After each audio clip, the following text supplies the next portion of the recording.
días a todas las personas que nos siguen en este nuevo evento. Les damos la más cordial bienvenida. El día de hoy les presentaremos la Conferencia Internacional Ecosocialismo, la alternativa radical a la crisis ecológica global. Mi nombre es Carla Araujo y es un honor para todos quienes conformamos IDEA Corporación y Fundación Pacarina Yuya Kepat presentarles este evento. A continuación les presento a la ingeniera Gloria Erazo, presidenta de la Fundación, quien dará la bienvenida a este evento. Adelante. Muy buenos días a todos los amigos que nos siguen a través de Facebook.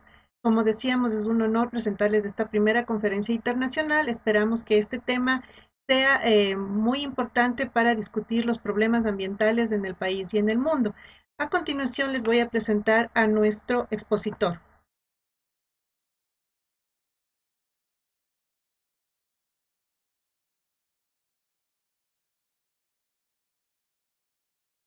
Michael Lobo es sociólogo brasileño que vive en París desde el año 1969. Es director de investigaciones emérito del Centre National de la Recherche Scientifique de París.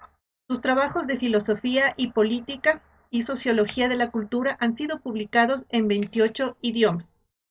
Miembro de la Cuarta Internacional. Entre sus obras cabe destacar el pensamiento del Che Guevara del siglo XXI, del Che Guevara, siglo XXI, México, la teoría de la revolución en el joven Marx, la guerra de los dioses, religión y política en América Latina, Walter Benjamin, aviso de incendio, y el ecosocialismo, la alternativa radical a la catástrofe ecológica capitalista. Bienvenido.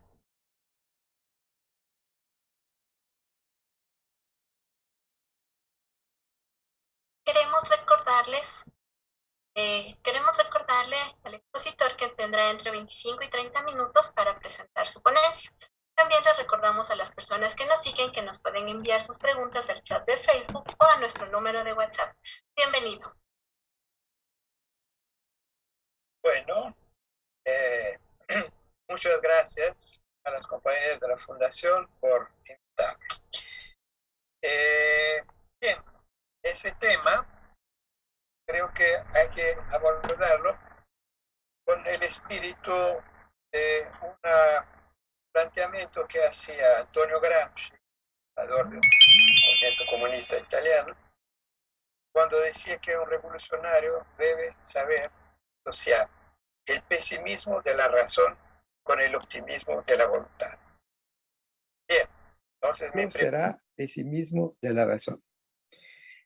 Estamos en el inicio de una crisis ecológica que es sin precedente, ya está tomando características globales, ¿no? Y que nos puede llevar a una situación sin precedente en la historia humana, ¿no? Pero hay varios aspectos de esa crisis ecológica: el envenenamiento del agua, del aire, de la tierra, la polución, el acúmulo de plásticos, etcétera. Es una larga desaparición de la biodiversidad, varias especies. Es una larguísima lista, pero lo más preocupante, sin duda, de lejos, es el proceso de cambio climático, ¿no? Cambio climático.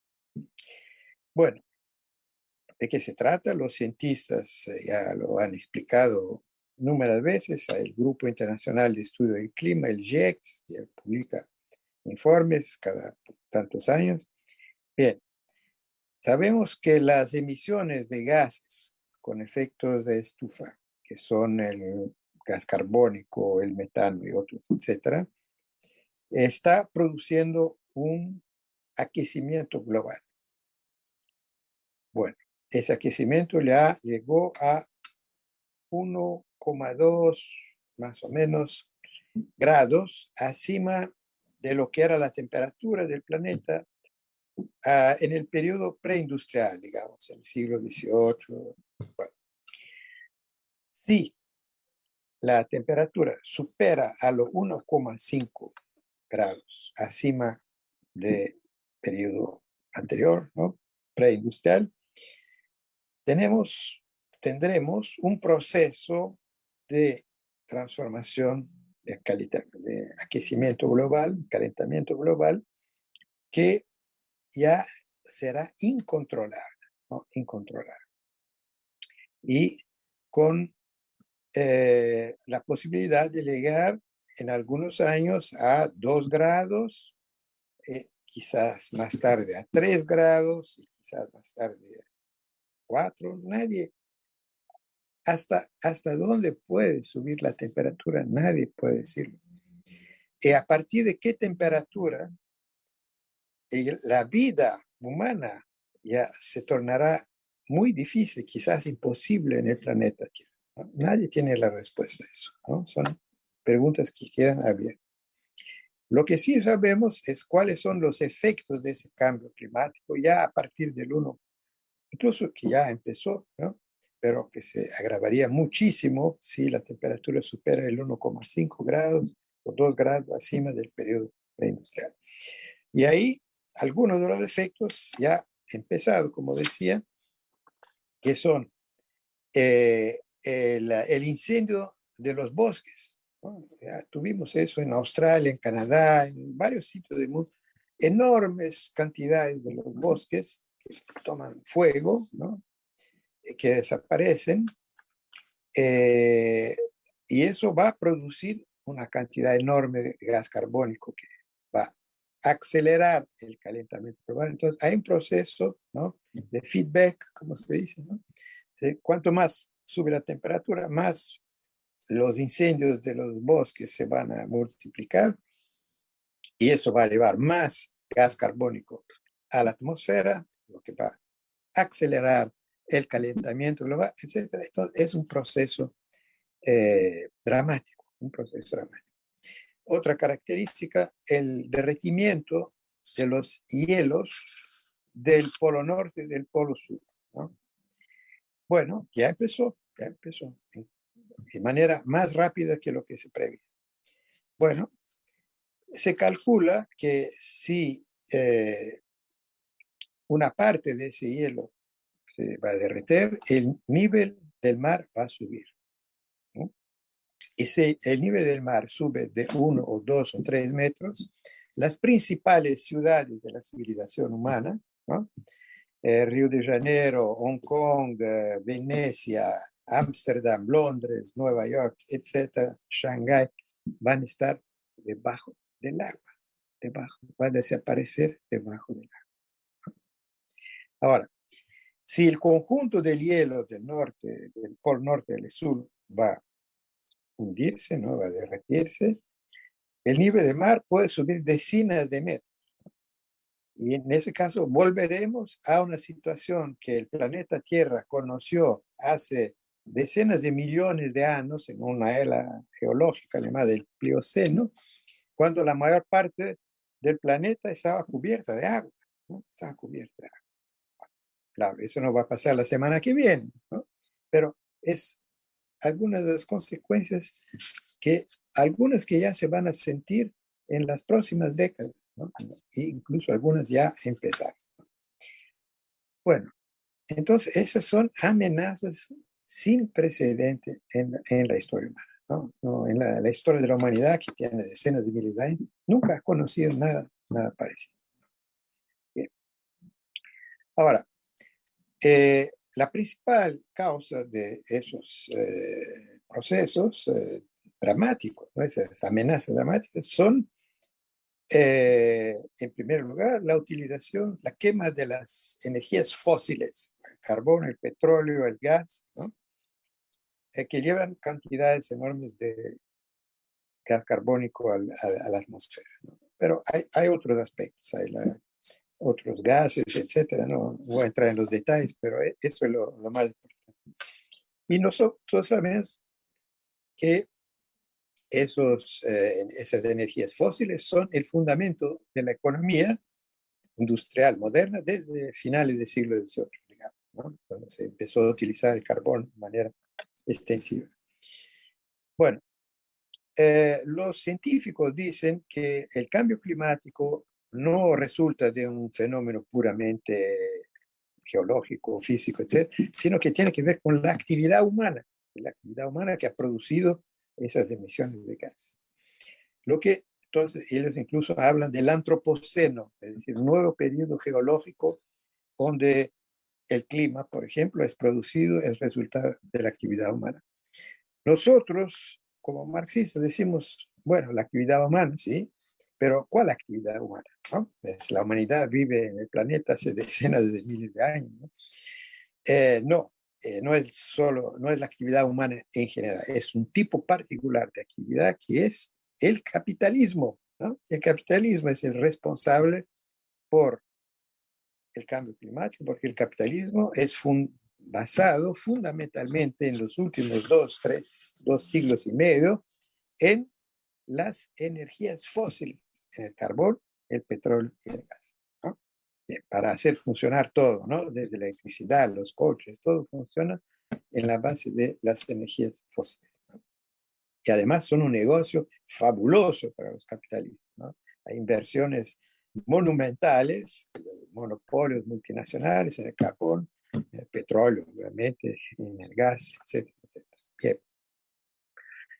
Bueno, entonces eso es la situación, ese es el peligro, esa es la amenaza que pone en cuestión, ¿no? Nuestra sobrevivencia, ¿no? Primero, en primer momento, nuestras ciudades, las ciudades de la civilización humana, ¿no? Que están digamos, en la orilla del mar, ¿no? Con la subida del nivel del mar, el desaparecimiento de los bosques, la desertificación, es otro resultado del aquecimiento global, la extensión de los desiertos. Algunos cientistas han calculado que el desierto del Sahara puede llegar hasta Roma, ¿no? Por ejemplo. Bien. La falta de agua dulce, ¿no? Va desapareciendo con el aquecimiento global, etcétera. Son un conjunto de amenazas realmente muy, muy graves, que tienen que ver, como lo decía, con el sistema capitalista, con el funcionamiento del sistema, de la civilización capitalista industrial moderna. Sobre todo a partir de los años 50, 70, sobre todo a partir de los años 70, con el proceso de globalización neoliberal. Todo se ha acelerado, ¿no? Todo se ha acelerado, las emisiones de gases, el cambio climático, todo se ha acelerado a partir de la globalización capitalista neoliberal. Pero el proceso ya venía desde los orígenes del capitalismo. Bueno, ¿qué proponen los gobiernos capitalistas? Bueno, los gobiernos capitalistas son dos tipos. Uno son los gobiernos directamente ecocidas, ¿no? Que niegan el proceso de cambio climático, dicen que es una mentira, que es una invención de los comunistas, de los chinos, no sé qué. Y no hacen nada, ¿no? Al contrario, quieren sacar más carbón, más petróleo, destruir los bosques para producir más ganado, etcétera, como en Brasil, ¿no? Que están quemando el bosque, la Amazonia, ¿no? Para explotar la soya, el ganado, etcétera. Son gobiernos ecocidas como Trump fue en Estados Unidos, ¿no? Bolsonaro en Brasil actualmente, Scott Morrison en Australia, hay varios, sino que son directamente ecocidas y no se interesa por la cuestión, no les interesa el cambio climático, no, siguen como ¿no? Ahora, la mayoría de los gobiernos burgueses, ¿no? Son más razonables, reconocen que hay un problema, ¿no? Incluso reconocen que hay que mantener la temperatura no más allá de 1,5 grados más que en el periodo preindustrial, etcétera, pero no hacen prácticamente nada, ¿no? No hacen nada, hablan mucho, ¿no? Toman decisiones que no sirven para nada, etcétera, ¿no? Y el ejemplo más evidente de eso ha sido el fracaso de las llamadas conferencias internacionales, ¿no? De la Conferencia de las Naciones Unidas, llamadas COP. La COP que ha llegado al número 26, la última fue en Glasgow, la COP 26, Conferencia de las Partes, no llegó a nada, ¿no? Se discutió, sí, tenemos que hacer algo, sí, sí, es muy serio el problema. En el año 2050 vamos a tomar providencia, etc. Nada, ¿no? ¿Y por qué eso? ¿No? ¿Por qué esa inercia de los gobiernos, que están prácticamente todos al servicio del capitalismo? Bueno, porque es imposible al sistema capitalista enfrentar el problema, ¿no? Es un problema sistémico, no es solo la mala voluntad de los gobiernos, es el sistema capitalista no puede existir sin expansión, ¿no? Ilimitada sin productivismo, producir por producir más y más y más mercancías para venderlas, y consumismo, consumir más mercancías, incluso mercancías que no sirven para nada, ¿no? Y que vienen con obsolescencia programada, es decir, que para que tengas que comprar otra, que otra más, etc. Bueno, entonces esa es la lógica del sistema capitalista. Y los gobiernos no hacen sino seguir a esta lógica, ¿no? Que es incompatible con la protección del planeta y de la vida, ¿no? en el planeta. Entonces, eso, la actitud, bueno, de los gobiernos y de la élite burguesa, capitalista, los banqueros, los multinacionales, sobre todo lo que yo llamaría la oligarquía fósil, los intereses del carbón, del petróleo, del gas, de la industria automovilística, de la industria de guerra, de la industria de la aviación, etcétera. Todo eso están ligados al petróleo, al carbón, etcétera, etcétera. Es un conjunto que se puede llamar la oligarquía fósil.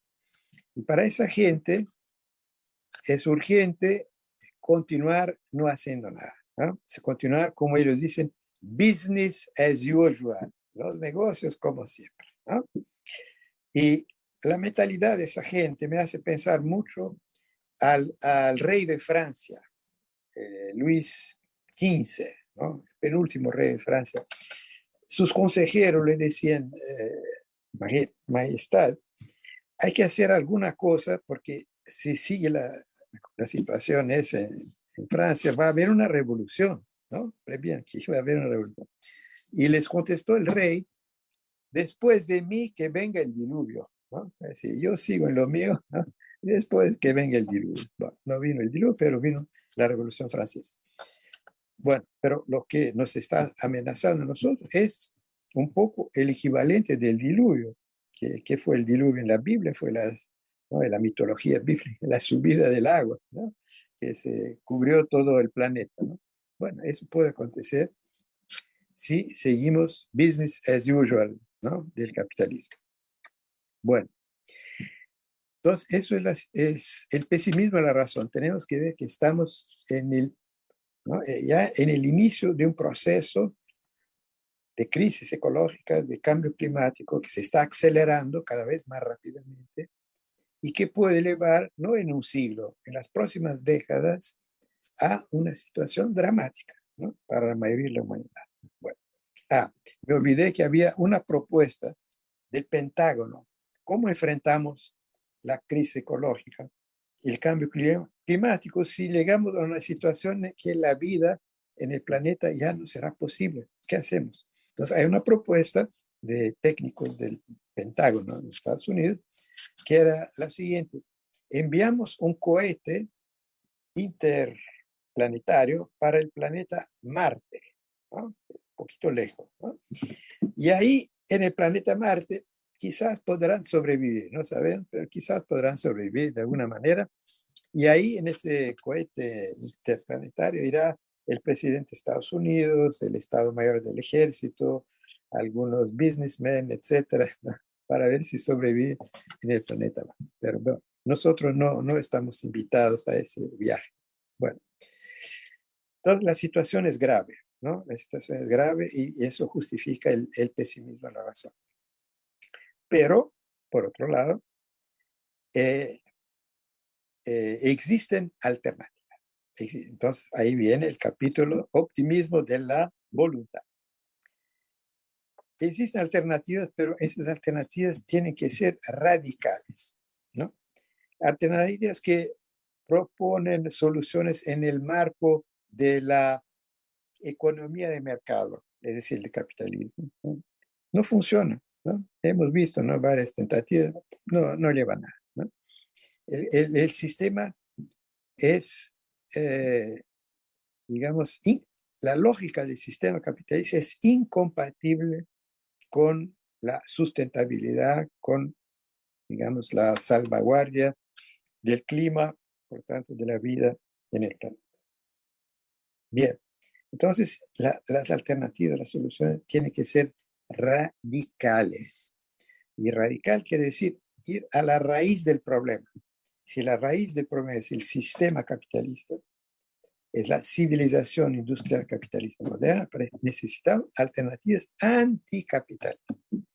Y la más importante de esas alternativas es el ecosocialismo. Ahora, ¿qué quiere decir ecosocialismo? El socialismo es una propuesta que reúne a las ideas fundamentales del socialismo, que son la abolición del capitalismo, la colectivización de los medios de producción, la planificación democrática, establecimiento de un poder revolucionario de los trabajadores, etcétera, ¿no? Esas ideas fundamentales del socialismo con digamos, las cuestiones ecológicas que están planteadas, la necesidad de respetar los límites del planeta, la necesidad de romper de una manera tajante con la dependencia con las energías fósiles, el carbón, el petróleo y el gas, etcétera, etcétera, ¿no? Entonces, el ecosocialismo es eso, ¿no? Es el reconocimiento que el socialismo en nuestra época, el siglo XXI, no puede funcionar, no puede plantear sus alternativas si no enfrenta esa cuestión dramática ecológica, ¿no?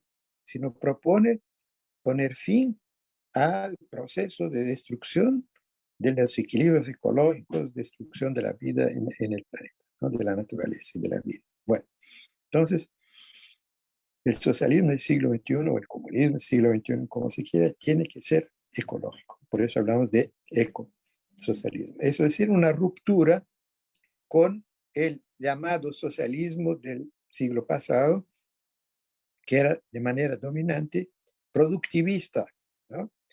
Es decir, que no venía el problema, ignoraba el problema ecológico, que era antiecológico, ¿no? Sea en su versión socialdemócrata, sea en su versión soviética del estalinismo, etc. Entonces, obviamente tenemos que superar ese tipo de socialismo. Y tenemos que superar también el tipo de ecología de los partidos verdes, etcétera, que tratan de proponer alternativas compatibles con el capitalismo, compatibles con la economía de mercado, etcétera, etcétera. Eso también no lleva a nada.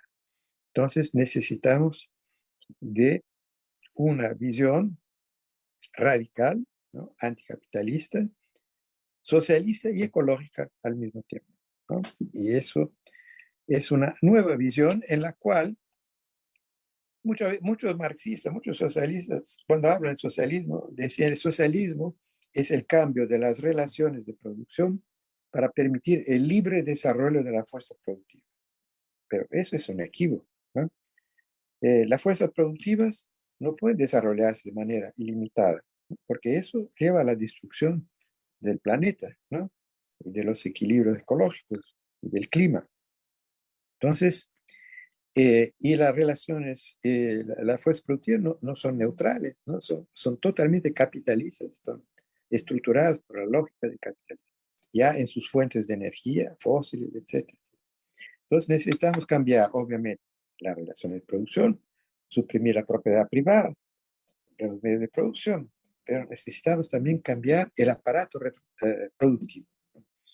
Creo que tenemos que aplicar al aparato productivo lo que Marx decía hablando de la Comuna de París. Marx, escribiendo sobre la Comuna de París, decía, los trabajadores no pueden tomar el Estado burgués y ponerlo a su servicio. Tienen que destruirlo y construir otra cosa, ¿no?, un poder revolucionario a los trabajadores. Lo mismo vale para el aparato productivo. ese aparato productivo de capitalismo basado en las energías fósiles, etc. Los trabajadores no pueden se apropiar de él y hacerlo funcionar para ellos. No, tienen que, en gran medida, transformarlo radicalmente, ¿no? Suprimirlo en parte, ¿no? Crear otro tipo de aparato productivo. Y no solo eso, ¿no? Es necesario pensar en otras formas de transporte. El coche individual, los camiones, eh, los aviones, etc. Eso hay que reducirlo dramáticamente, ¿no? Hay que buscar, por ejemplo, en las grandes ciudades, transportes públicos colectivos, ¿no? Gratuitos, ¿no? Eso es la manera de transporte del futuro, ¿no? En vez del coche individual, por ejemplo, ¿no? Que es responsable de emisiones, gases carbónicos, gran cantidad. Entonces, la realidad es que lo que necesitamos es un cambio muy profundo, muy radical. Es un cambio de paradigma, de modelo de civilización. Se trata de romper con el modelo de la civilización capitalista industrial moderna y crear una nueva civilización ecosocialista, basada en otros valores, no en la ganancia, la mercancía, el productivismo, etcétera, sino en valores de comunidad, ¿no? Propiedad común, democracia económica y social, igualdad, supresión de la dominación de clase, solidaridad, respeto por la madre tierra, por la naturaleza, por la Pachamama, como dicen los indígenas, respeto por los límites ecológicos del planeta. Bien, entonces eso es el proyecto del ecosocialismo. Es un proyecto revolucionario. Obviamente no se puede conseguir esos objetivos sin una revolución. Ahora, Walter Benjamin, el filósofo marxista, tiene una definición de revolución que me gusta mucho. Él decía, los marxistas muchas veces dicen que la revolución es la locomotiva de la historia, pero quizás la cosa es un poco distinta. La revolución es la humanidad que tira el freno de urgencia para parar el tren. Y eso me parece muy acertado. Todos nosotros, seres humanos, somos pasajeros de un tren, que es el tren, un tren suicida, el tren de la civilización capitalista industrial, que está avanzando a una rapidez creciente hacia un abismo, que es la catástrofe ecológica, el cambio climático, etc. Por tanto, nuestra tarea revolucionaria es interrumpir parar, meter el freno de urgencia para parar ese tren suicida. Eso es la revolución. Ahora, la revolución ecosocialista no es algo que vamos a esperar algún día en el futuro. ¿No? Hay que empezar aquí y ahora, ¿no?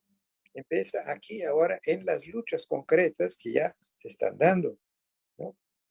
En contra la destrucción del medio ambiente, la quema de los bosques, contra los oleoductos que envenenan los ríos, etc. Entonces, esas luchas socioecológicas, yo llamaría, buscando bloquear, ¿no? El proceso de destrucción de la naturaleza, proceso de destrucción ecológica, son las semillas, ¿no? De lo que puede ser, ¿no? Esperamos, un proceso de transformación revolucionaria, ¿no? Y en esas luchas están en primera línea las comunidades indígenas, los campesinos, los trabajadores, la juventud y las mujeres. Las mujeres están en la primera línea de esas luchas socioecológicas, ¿no? Y bueno, tenemos muchos ejemplos, muchos nombres, ¿no? Tenemos que rendir homenaje, ¿no? A las mujeres que están en la vanguardia, ¿no? De las luchas socioecológicas, porque son las primeras víctimas de esos desastres, de esas catástrofes, de la destrucción del medio ambiente, de la naturaleza, ¿no? Y por tanto no es por casualidad que se encuentran en la primera fila. Bueno, eso es en un resumen, un resumen muy breve, eh, el optimismo de la voluntad, ¿no? La lucha por el ecosocialismo. Una lucha en que no tenemos ninguna garantía que vamos a vencer, ¿no? No hay ninguna garantía, ¿no? Pero, como decía Bertolt Brecht, y con eso voy a terminar, eh, el que lucha puede perder. El que no lucha ya perdió, ¿no? Y eso me parece una lección para nosotros todos. Gracias.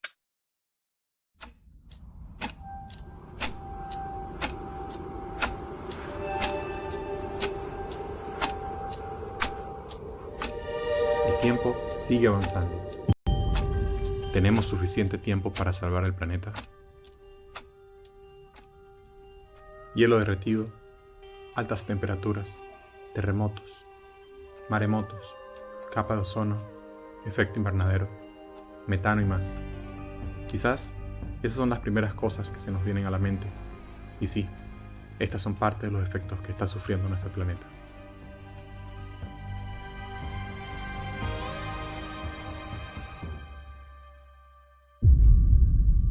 Hoy en día, uno de los temas más importantes en todo el mundo es el cambio climático que amenaza nuestra vida en la Tierra. El cambio climático se refiere al cambio adverso en el medio ambiente y sus impactos en los organismos vivos de la Tierra. Dulce. Tampoco pueden hacerlo otros animales o plantas. Se aproximan muchos cambios a los recursos acuáticos de nuestro planeta. Cuando el agua escasea, también lo hacen los alimentos y otros elementos básicos. De hecho, sin suficiente agua dulce, civilizaciones enteras se han derrumbado. Es preocupante lo que le está pasando a nuestras costas con todas estas inundaciones. No solo eso, el cambio climático está afectando lo que ingerimos. Sí, lo que comemos. Cada vez con temperaturas más cálidas y más plagas, las granjas producirán menos alimentos. Los agricultores tendrán que trabajar más duro para cultivar los alimentos. Algunos alimentos pueden incluso ser menos nutritivos. Estos últimos lo podemos observar en la actualidad con la cantidad de alimentos procesados. El cambio climático actúa de muchas formas que pueden afectar la salud. Entre 2030 y 2050, 250.000 más de personas morirán cada año de lo que morirían si el cambio climático no fuera un factor, predice ahora la Organización Mundial de la Salud. Las amenazas van desde el calor extremo hasta los huracanes más intensos. También incluyen incendios forestales y el aumento de la propagación de algunas enfermedades infecciosas. Pero cuanto más profesionales en el área científica y educativa aprendan sobre el cambio climático y sus impactos, mejor estará la gente preparada para lidiar con ellos. La educación es el arma que puede llegar a combatir todo este daño que le estamos haciendo a la Tierra. A lo largo de muchos años, la formación académica ha sido la forjadora de grandes profesionales que han dado a la humanidad grandes cambios positivos. Solo se necesita una semilla para que crezca un árbol.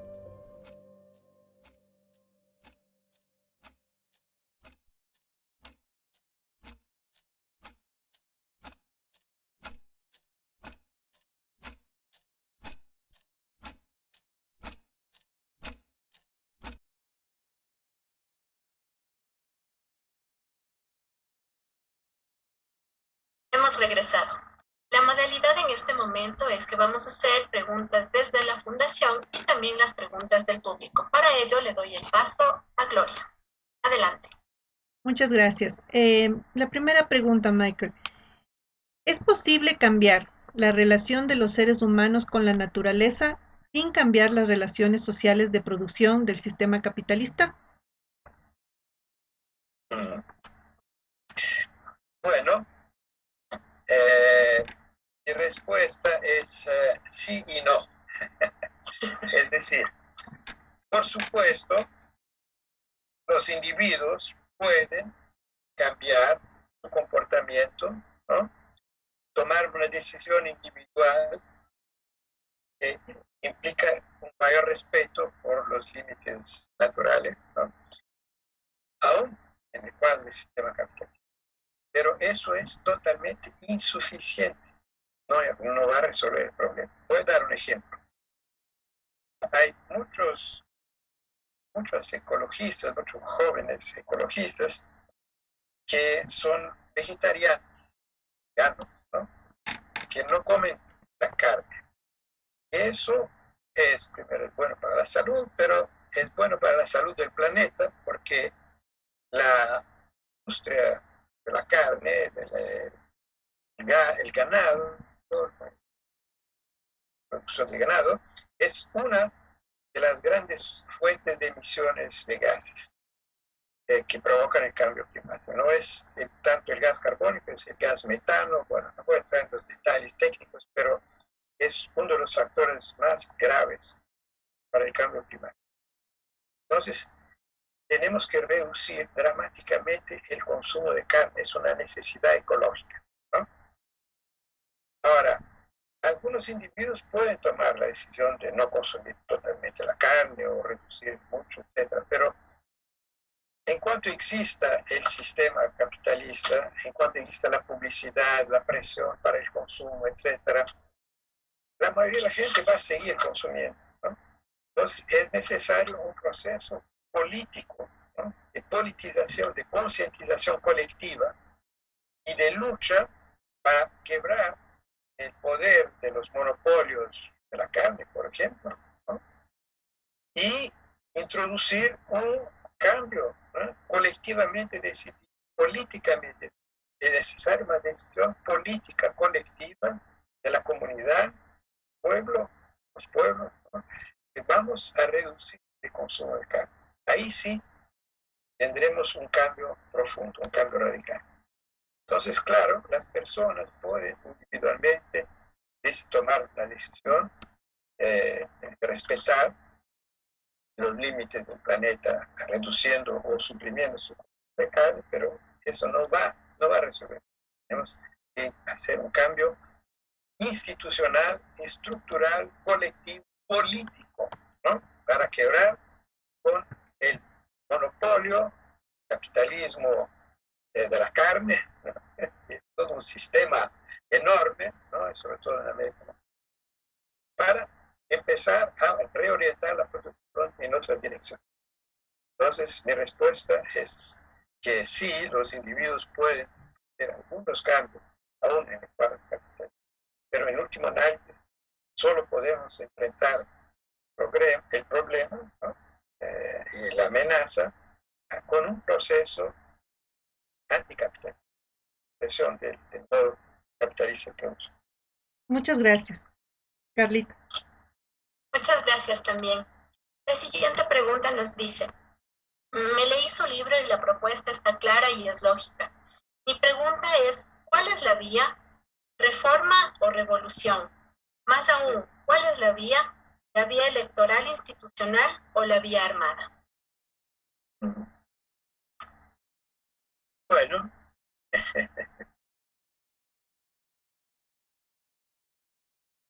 esa es una vieja discusión en el movimiento socialista.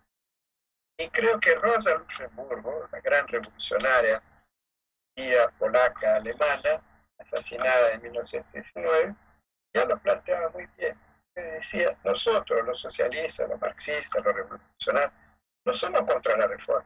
Cualquier reforma favorable a los trabajadores, al pueblo, nosotros la apoyamos. Se reduce la edad para las pensiones a 60 años. O se propone reducir la jornada de trabajo a 35 horas o 32 horas. O se decide aumentar los salarios de los trabajadores y aumentar los impuestos de los capitalistas, como favorables, obviamente, ¿no? Entonces, obviamente, nosotros apoyamos toda reforma que sea favorable al pueblo, a los trabajadores, pero sabemos que no lograremos cambiar el sistema simplemente por una acumulación de reformas. No. Necesitamos un proceso revolucionario. Necesitamos, decía ella, el martillo de la revolución para romper el muro que impide llegar a una sociedad que sea realmente democrática, igualitaria, libre, solidaria, etc. Para eso necesitamos el martillo de la revolución, ¿no? Entonces, la revolución es necesaria, pero eso no implica que nosotros desde ahora apoyamos cualquier reforma, mismo la más limitada, un aumento de salario, muy bien, ¿no? La apoyamos obviamente, pero sabemos que solo con un proceso revolucionario lograremos realmente conseguir los objetivos del pueblo trabajador, ¿no? Bien, ahora, vía institucional o armada, bueno, también ahí Rodolfo Luxemburgo contestó, es decir, nosotros, los socialistas, participamos en las elecciones, elegimos diputados en el Parlamento, exigimos el derecho de voto en los países, ¿no? Entonces, digamos, no nos metemos por afuera, digamos, de las instituciones, pero sabemos los límites de esas instituciones, que son instituciones del Estado. Por tanto, sabemos que será necesario un enfrentamiento revolucionario con el sistema, ¿no? Con el poder, y en ese enfrentamiento habrá momentos de violencia, ¿no? De violencia revolucionaria, o de lucha armada, si quiere, o de barricadas, o lo que sea, ¿no? Ahora, quizás la guerra civil, ¿no? Pasó otra vez, ¿no? Ahora, los revolucionarios pueden incluso llegar al gobierno, ¿no? Por una vía institucional. El problema es que la oligarquía, la contrarrevolución, sabe utilizar los instrumentos armados, las clases dominantes, que son el ejército, la policía, etcétera, para, digamos, o sea, derrumbar a un gobierno izquierdo, ¿no? Eso ha pasado muchas veces. El ejemplo latinoamericano tenemos muchísimo, el de Chile, eso pasa muy bien. Había un gobierno izquierdo, Salvador Allende, tenía un proyecto socialista, pero por vía pacífica, y bueno, fue víctima de un golpe militar. Entonces, los revolucionarios tienen que estar preparados para defender, armas en la mano, su gobierno, que hay un gobierno de izquierda, su gobierno en contra los golpes de los militares contra los revolucionarios, o las invasiones imperialistas, también las hay, etc. Bueno, entonces hay que ver una dialéctica, ¿no? Entre lo institucional y lo de digamos, el proceso de lucha armada, ¿no? De varias formas, ¿no? Entonces, no se debe ponerlos que hay que escoger uno o el otro, ¿no? Sino que hay que combinarlos de la manera como eso se va a combinar. Claro, depende de los procesos en cada país, en cada situación. Perfecto, muchas gracias. Continuamos con Gloria, por favor. Claro, la siguiente pregunta.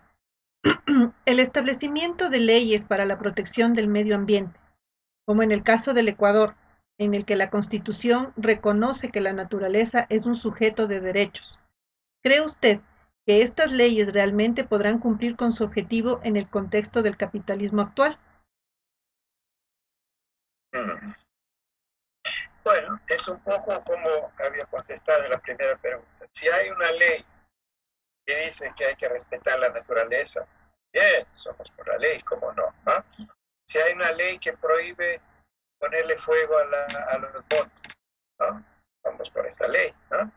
Si hay una ley, como fue un momento en Ecuador, que vamos a dejar el petróleo bajo la tierra, ¿no? Exigir una indemnización de los países ricos, estamos a favor de esa ley, ¿no? Etcétera. Pero sabemos que en el cuadro del capitalismo muchas de esas leyes no se van a aplicar, ¿no? O se van a aplicar de manera muy limitada, o se van a aplicar por un momento y se van a suprimir enseguida, como lo que pasó con el Parque Yasuni, ¿no? Etcétera. Entonces, claro, apoyamos y luchamos por poner esas leyes, esa naturaleza, pero teniendo conciencia, desarrollando la conciencia en la gente, ¿no? De que la única manera que tenemos de garantizar que respetará los límites naturales, que se digamos que se logrará impedir el proceso del medio ambiente, es un proceso de transformación radical que acabe con el capitalismo. Muchas gracias, Carlita. Muchas gracias. Continuamos. Patricio Carpio, desde la Universidad de Cuenca, nos dice: sobre la viabilidad del ecosocialismo y ante eso la transición hacia el buen vivir, transiciones que implican cambios progresivos más que radicales.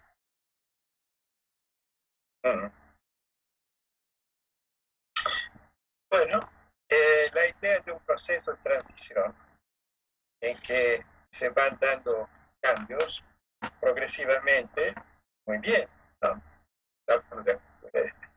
No nos oponemos a eso, simplemente en un momento de ese proceso habrá una reacción.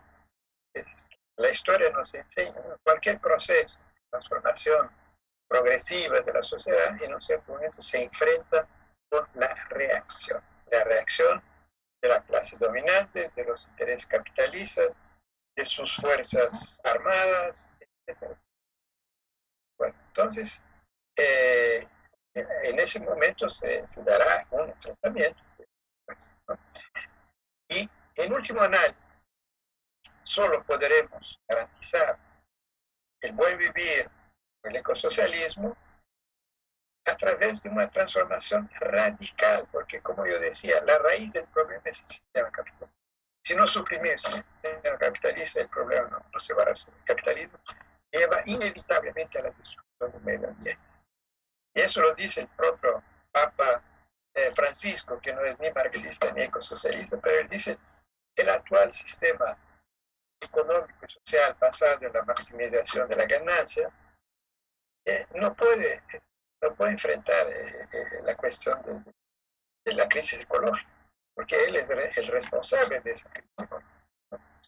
Bueno, entonces, la transformación radical es necesaria, ¿no? Es inevitable si queremos defender realmente la naturaleza, la madre tierra, y si queremos realmente caminar hacia una sociedad del buen vivir. Muchas gracias. Continuamos con Gloria, por favor. Sí, la siguiente pregunta.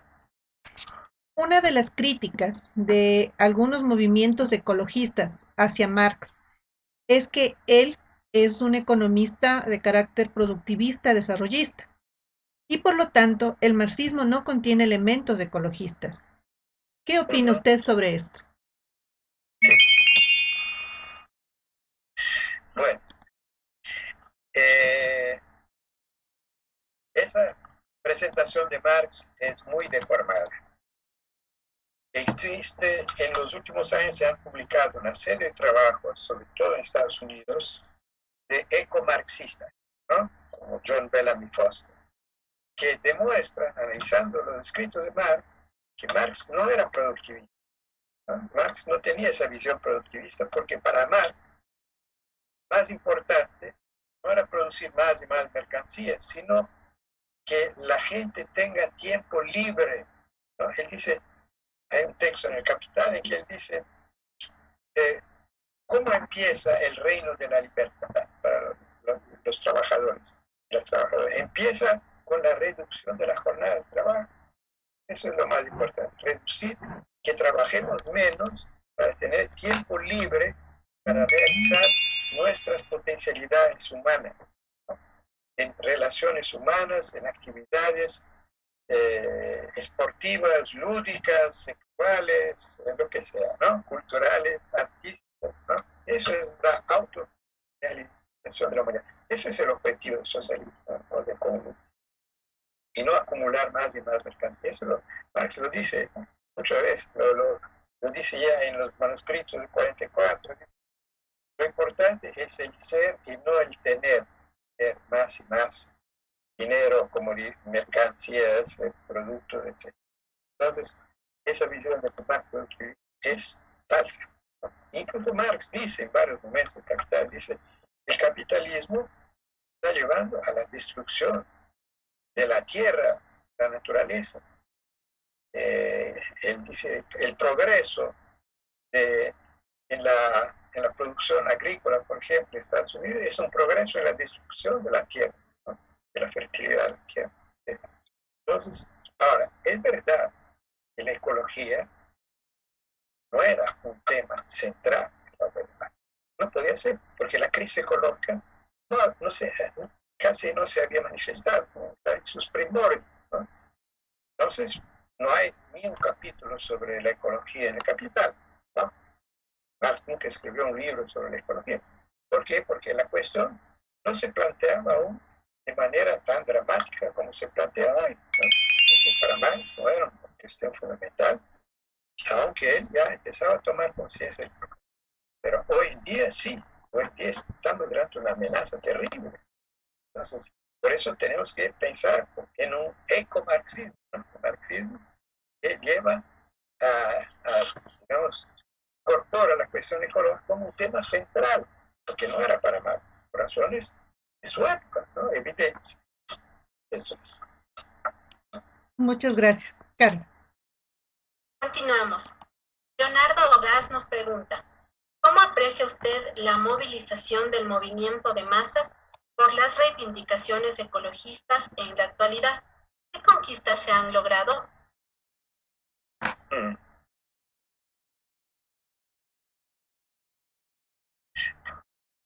Cierto. Bueno, algunas movilizaciones ecológicas logran resultados que sean limitados, pero son importantes. Voy a dar dos ejemplos de Francia. En Francia el gobierno quiso construir un nuevo aeropuerto en una región agrícola, ¿no? Es decir, destruir la producción agrícola y poner cimiento para el aeropuerto y más tráfico de aviones que son emisores de gases. Es un desastre. Entonces se armó un gran movimiento con jóvenes, mujeres, trabajadores, campesinos, ¿no? Que ocuparon esta región, ¿no? Se llama Notre-Dame-des-Landes. Llevaron años luchando. Venía la policía, los echaba. Al día siguiente volvían ahí, ¿no? Años. Finalmente el gobierno ya se dio cuenta que no podía construir aeropuertos. Bueno, ya se fue el aeropuerto, ¿no? Fue una victoria importante. Otra victoria.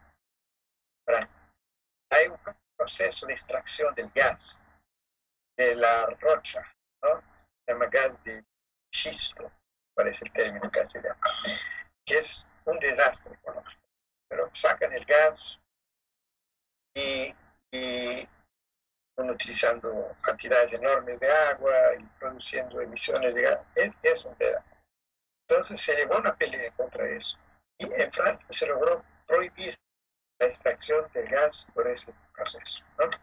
Porque en Estados Unidos es en cantidades gigantescas, ¿no? Bueno, entonces a veces se logran victorias. Otro ejemplo, en Estados Unidos, indígenas han llevado una lucha en contra del oleoducto que venía de Canadá para Estados Unidos, trayendo un petróleo, el petróleo más sucio del planeta, ese que viene de Canadá, de las regiones de las arenas bituminosas, es una porquería. Entonces, los indígenas dijeron, no queremos ese oleoducto en nuestras tierras, ¿no? Llevaron una pelea fuerte, fueron apoyados por los ecologistas, por la juventud, por algunos sindicatos. Lograron que se pararan. Vino Trump, diciendo, no, necesitamos el oleoducto, más petróleo. Ay, ya. Volvió a construir el oleoducto. Se fue Trump, volvió la lucha. Bueno, más una vez el gobierno tuvo que ceder, parar el oleoducto, ¿no? Así, son luchas, se ganan, a veces se pierde. Ahora, lo más importante en esas luchas, más allá de algunas victorias que se consiguen, es que en esas luchas se da la toma de conciencia de la gente que participa. Que primero que solo se consigue algo con la lucha.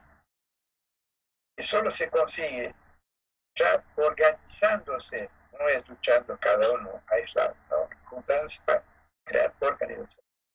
Tercero, toma de conciencia de quién es el enemigo, ¿no? Cuáles son los intereses, ¿no?, de los capitalistas, de los políticos que están atrás, etcétera, etcétera. Y esperamos que de eso va a surgir la conciencia revolucionaria, ecosocialista. Eso no es la esperanza. Pero esos procesos de lucha son realmente lo que hay de más importante. Y, como decía, las mujeres están en la primera línea, ¿no? Están en la primera línea. Todos nosotros conocemos el nombre de Berta Cáceres, la joven líder indígena de Honduras, que fue asesinada por bandos paramilitares al servicio de una multinacional con la complicidad del gobierno de Honduras, ¿no? Entonces, Berta Cáceres es el símbolo de ese papel fundamental que tienen las mujeres en las luchas socioeconómicas. Bueno, última pregunta porque ya el tiempo está acabando. Ok. Ahorita continuamos contigo. Ya. A ver, otro de los cuestionamientos de algunos sectores ecologistas frente al marxismo es que los problemas ambientales son desatendidos por el análisis estructuralista del marxismo. Según usted, ¿esto es verdad? Bueno, no sé qué quiere decir análisis estructuralista. Para mí, que está basado en las estructuras sociales, algo, en estructuras económicas. Sí. Bueno, el marxismo es a la vez un estructuralismo y un historicismo, ¿no? Es decir, para Marx las estructuras económicas, sociales son fundamentales, ellas son producto de la acción humana, y la acción humana puede cambiar esas. Ahora, para entender el proceso de destrucción del medio ambiente, no podemos dejar de analizar las estructuras del modo de producción capitalista, porque ellas son los responsables por el proceso de destrucción del medio ambiente, por el proceso de acumulación de gases en la atmósfera, ¿no? Entonces, puede no llamar, no, si se quiere, no se llama estructura, puede llamar de otro nombre, ¿no? El Papa Francisco no habla de estructura, habla del actual sistema económico y social basado en la maximización de la ganancia. Esa es la palabra estructura, pero está hablando del modo de producción capitalista. Bueno, entonces, si no hablamos de capitalismo, no entendemos nada del proceso de destrucción del medio ambiente, ¿no? Entonces, hablando, muchos ecologistas dicen que la culpa de la destrucción y del cambio climático es el mal comportamiento de los individuos. Entonces, hay que convencer a los individuos a cambiar sus comportamientos. Eso es falso, ¿no? El comportamiento de los individuos es determinado por el sistema en que viven, ¿no? Que los obliga a vivir de esta manera y no de otra, ¿no? Entonces, no sirve, no resuelve el problema hacer prédicas, ¿no? Convencer a los individuos, ¿no? Sino hay que transformar el sistema, o la estructura, o el modo de producción, como se quiera llamar. Ok. Bueno, creo que vamos cerrando por aquí, porque ya estoy un poco cansado, no soy joven como ustedes. Ok, muchísimas gracias. Bueno, entonces... Queremos agradecer nuevamente a Michael por darnos este tiempo, darnos esta conferencia y también responder todas estas preguntas. Quedaron algunas preguntas de algunas personas que nos están siguiendo. Sin embargo, queremos agradecerlo darle un fuerte abrazo y agradecerle por este tiempo. Muchas gracias a Michael y a todos los que nos siguen. Hasta pronto y vamos a encontrarnos en este medio. Muchas gracias a todos. Buenas tardes.